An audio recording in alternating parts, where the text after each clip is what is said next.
Salut tout le monde, moi c'est Guillaume. Dans cette vidéo, je vais vous partager les stratégies qui sont efficaces pour la vente de votre produit sur Amazon. Que vous soyez débutant ou au contraire un peu plus expérimenté, vous allez trouver de la valeur ajoutée dans cette vidéo. Donc je vous encourage vivement à rester jusqu'à la fin. Et si vous avez bien aimé cette vidéo, n'hésitez pas à me mettre un petit like, ce serait vraiment apprécié.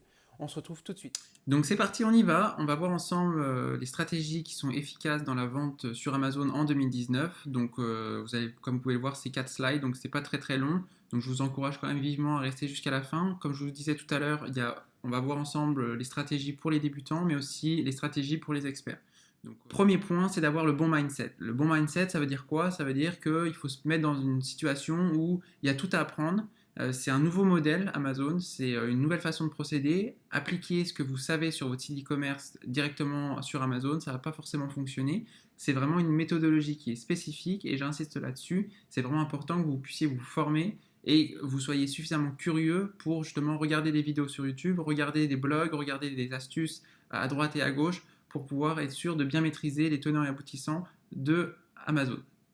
Ensuite, le deuxième point, lorsque vous vous lancez, c'est de savoir que toute la partie administrative est bien réalisée, c'est-à-dire tout ce qui est incorporation, créer votre société, tout ce qui est gestion comptable, si vous avez votre cabinet d'expertise comptable qui est déjà là pour s'assurer que votre suivi comptable et votre suivi de comptabilité va bien se faire, tant mieux. C'est vraiment ce que je vous encourage de faire pour que lorsque vous allez lancer vos produits sur le marché, vous ne soyez pas en stress à courir à droite à gauche pour savoir s'il manque un document ou ce genre de choses. Dans tous les cas, si vous n'êtes pas bien, vous n'avez pas bien fait cette étape-là, vous ne pourrez pas aller bien loin lorsque vous allez ouvrir votre compte sur Amazon. Ensuite, l'étape numéro 3, c'est de trouver un produit. Par trouver un produit, comment on fait? C'est on utilise des outils, des logiciels qui vont être là pour vous aider, pour estimer les ventes, estimer le chiffre d'affaires des produits que vous regardez pour vendre. Bien entendu, l'idée, c'est pas forcément de prendre un produit qu'on a imaginé dans sa tête et d'essayer de le vendre sur Amazon. Généralement, ça ne fonctionne pas. Il faut s'assurer quand même qu'il y a une certaine demande de ce produit ou du moins de la catégorie de produit et après d'essayer d'apporter de la valeur ajoutée. Donc, comme outil, vous avez Jungle Scout, vous avez Helium 10 par exemple. C'est deux outils que je recommande vraiment fortement et qui sont abordables et qui font le job pour faire cette étape-là de trouver un produit. Ensuite, l'étape numéro 4, c'est de trouver un fournisseur. Comment on trouve un fournisseur? Donc, principalement, on peut aller sur DHgate, on peut aller sur Alibaba. Sur Alibaba, j'ai créé d'autres vidéos, donc je ne passerai pas trop de temps là-dessus. Mais encore une fois, c'est vraiment les deux plateformes qui sont incontournables pour trouver un fournisseur lorsqu'on commence. Après, bien entendu, si vous allez trouver un fournisseur localement, donc que ce soit dans votre région ou dans votre ville, ça c'est vraiment quelque chose qui est super pertinent, puisque si vous arrivez à créer une relation d'affaires avec cette personne-là ou du moins cette entreprise, vous allez pouvoir gagner énormément de temps lorsque vous allez faire vos commandes et pas avoir justement un mois d'attente sur la production, plus après 15 jours d'attente pour le shipping de vos produits. Donc ça, c'est quelque chose qui est à considérer même si les coûts sont un petit peu plus élevés. Généralement, les fournisseurs dans les pays occidentaux demandent des commandes minimum de plusieurs milliers de produits. Donc c'est vrai que ça peut être compliqué lorsqu'on commence et qu'on est assez juste sur le budget, mais encore là, il y a des plus petits fournisseurs qui vont apprécier de travailler avec vous pour seulement des commandes de 50 à 100 unités lorsque vous commencez. Ensuite, il y a la phase de lancement. Donc ça, c'est l'étape super importante lorsque vous lancez votre produit. Il faut savoir que vous pouvez avoir plusieurs lancements de produits. Ce n'est pas forcément le produit qui va arriver en stock dans votre inventaire Amazon.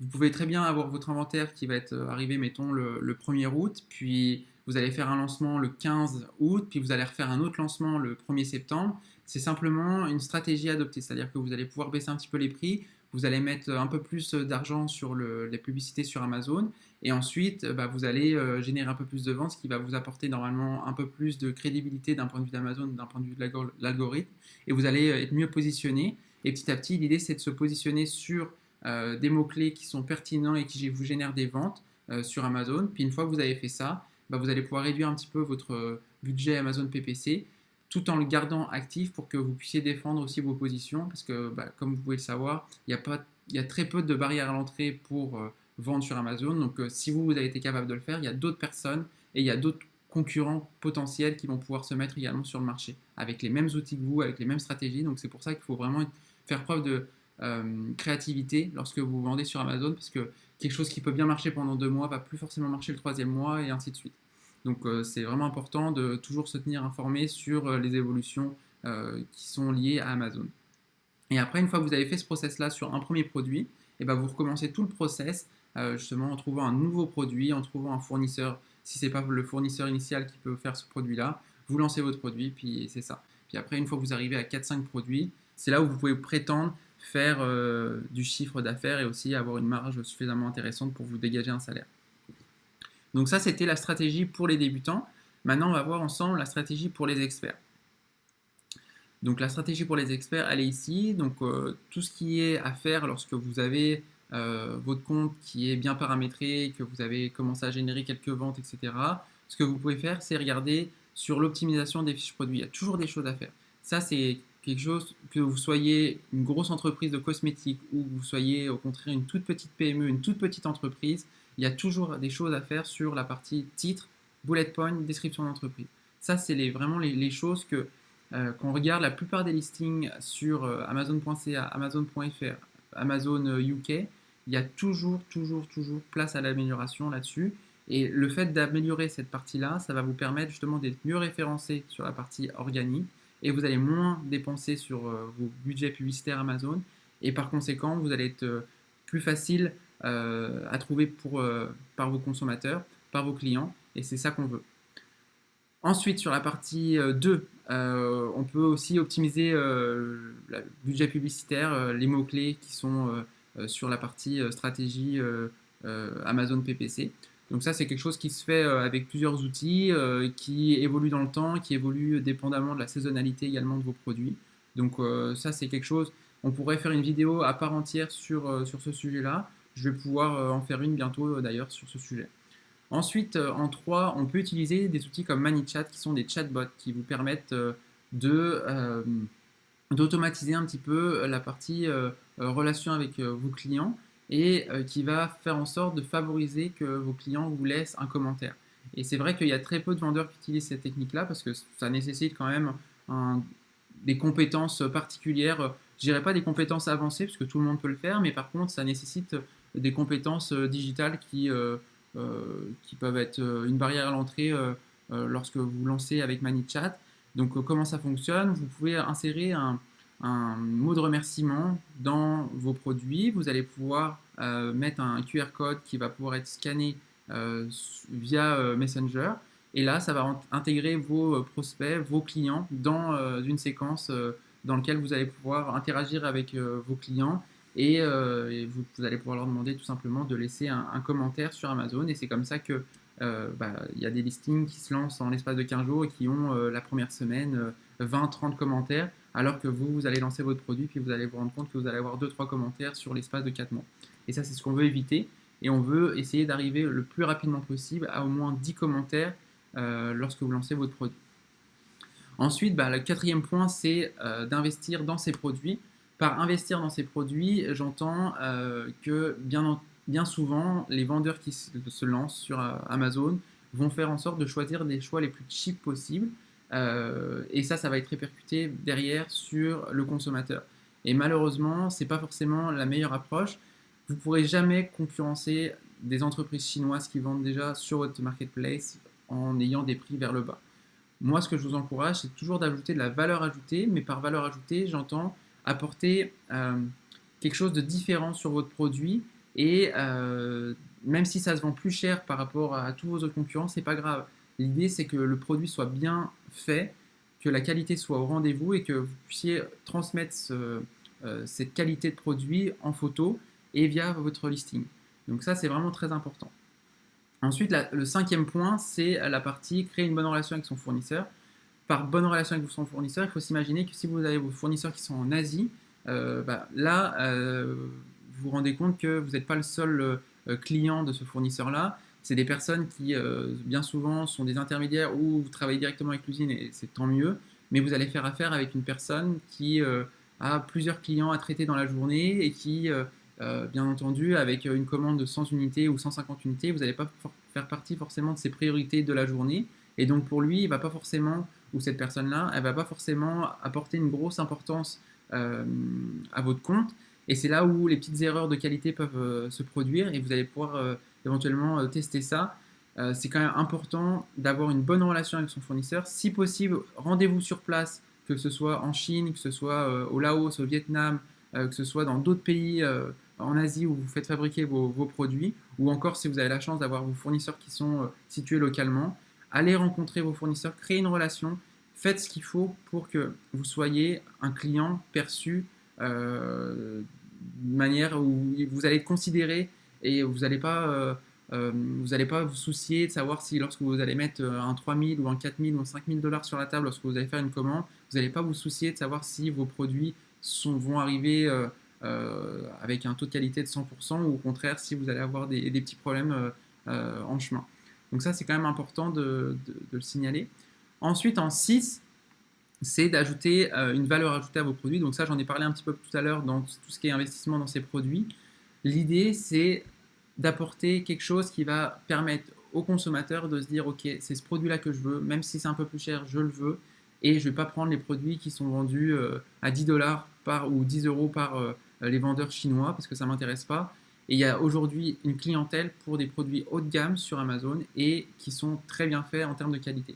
Et ça, je vous l'assure, parce que moi, tous les produits que j'ai lancés à date, c'est comme ça que j'essaie de réfléchir.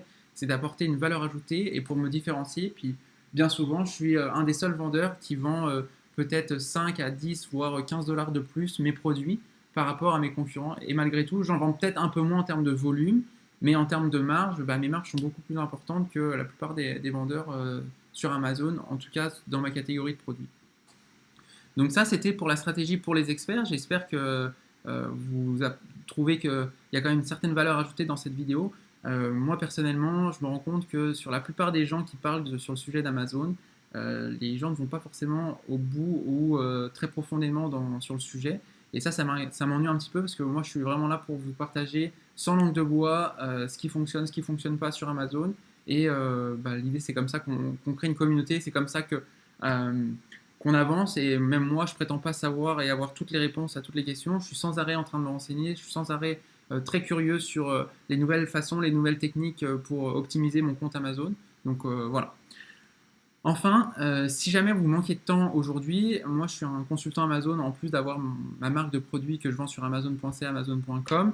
J'interviens aussi bien pour des clients qui sont localisés en France, au Québec et au Canada en règle générale. Sur la partie US, j'ai pas de clients encore qui ont fait appel à mes services pour que je puisse prendre en main uniquement leur compte sur Amazon.com. Bien souvent, les vendeurs et les clients que j'ai ont un compte qui est au Canada. C'est des clients qui sont québécois et qui souhaitent justement percer le marché américain. Et dans ce cas-là, il n'y a aucun souci, je peux le faire avec grand plaisir. Donc j'interviens sur tout ce qui est optimisation des campagnes de publicité sur Amazon. J'interviens aussi sur tout ce qui est amélioration des fiches produits. Faire en sorte que vous soyez mieux référencé sur la partie organique et donc par conséquent vous allez diminuer très rapidement vos coûts publicitaires. C'est ce qu'on veut puisque les coûts publicitaires, mine de rien, ça impacte négativement vos marges. Donc c'est important d'utiliser la stratégie Amazon PPC lorsque vous lancez votre produit, mais après coup, c'est quand même ça qui fait que après vous allez avoir des marges qui vont être plus faibles. Donc pensez-y. Pensez à ce que je suis capable de vous apporter si jamais vous êtes dans une situation où vous n'avez plus forcément le temps, vous n'avez pas forcément les compétences pour gérer votre compte à Amazon, ou vous avez besoin d'un coup de main pour lancer tout le process pour vendre des produits sur Amazon. Moi, la partie que j'apprécie le plus, c'est lorsqu'il y a des personnes qui ont déjà un produit ou qui ont plusieurs produits déjà sur un site e-commerce qui fonctionne bien, et c'est de faire la transition de ça vers Amazon. C'est là où j'apporte le plus de valeur ajoutée. Après, il y a des personnes aussi qui m'ont contacté récemment, notamment des marques de cosmétiques assez importantes, dans lesquelles où je peux faire vraiment quelque chose de très bien. Et j'ai déjà eu des résultats assez probants là-dessus aussi, sur tout ce qui est optimisation des fiches produits, optimisation des campagnes Amazon PPC. Et puis là, c'est sûr que l'incrémental, lorsque c'est des marques qui génèrent plusieurs centaines de milliers de dollars sur Amazon chaque mois, le fait de faire quelques petits ajustements, parce que bien souvent, elles sont conseillées par des agences qui n'ont pas forcément le temps de passer ou du moins pas du tout l'expertise pour pouvoir gérer efficacement leur compte Amazon. Puis ils vont faire un travail un peu bâclé Et bien souvent, c'est des personnes qui n'ont jamais vendu un seul produit sur Amazon avec leur propre argent. Donc, ils ne savent pas comment ça évolue. Puis, ils sont tellement pris la tête dans le guidon dans le day-to-day de vente sur Amazon qu'ils vont perdre un peu de vue tout ce qui se fait et toutes les nouveautés qui sont proposées par Amazon. Et donc, ce qui marche aujourd'hui sur une marketplace comme Amazon.fr, par exemple, où il y a très peu de concurrents, il y a très peu de vendeurs qui savent vraiment ce qu'ils font. Puis il y a une grosse demande aujourd'hui, il y a beaucoup de consommateurs, il y a plus de 60 millions de personnes en France et il y en a peut-être, je dirais, 20-25 millions qui achètent sur Amazon. Donc c'est sûr que c'est une grosse population. Mais lorsqu'il va y avoir de plus en plus de vendeurs qui vont se professionnaliser, etc., toutes ces petites agences-là qui font un peu un travail un peu en quelque sorte de merde jusqu'à présent, vont disparaître petit à petit et vont laisser place, je pense, à des personnes comme moi qui font du travail de qualité et qui apportent vraiment une valeur ajoutée pour un coût qui est assez raisonnable. Moi, à titre d'exemple, mon taux horaire, c'est seulement entre 80 et 90 dollars de l'heure, dépendamment de la longueur du contrat. Donc, vous voyez, ça reste raisonnable en France. Si on reconvertit ça en euros, ça fait un 60 euros de l'heure, sachant que vous n'avez pas forcément besoin de moi à temps plein. J'interviens uniquement sur un laps de temps qui est précis, on détermine ça ensemble. Donc voilà, c'est ça que j'avais à vous montrer dans cette vidéo. Si jamais vous avez des petites questions, n'hésitez pas à le faire en commentaire. Vous pouvez également me contacter via email. Vous allez avoir mes coordonnées en description de cette vidéo. Et puis, si vous avez aimé cette vidéo, et puis si vous avez bien aimé cette vidéo, n'hésitez pas à mettre un petit like. Ça m'encourage à vous apporter toujours plus de valeur ajoutée, d'être le plus transparent possible sur la vente de produits sur Amazon et aussi vous partager mon expérience là-dessus. Salut, salut et à très bientôt. Bye bye.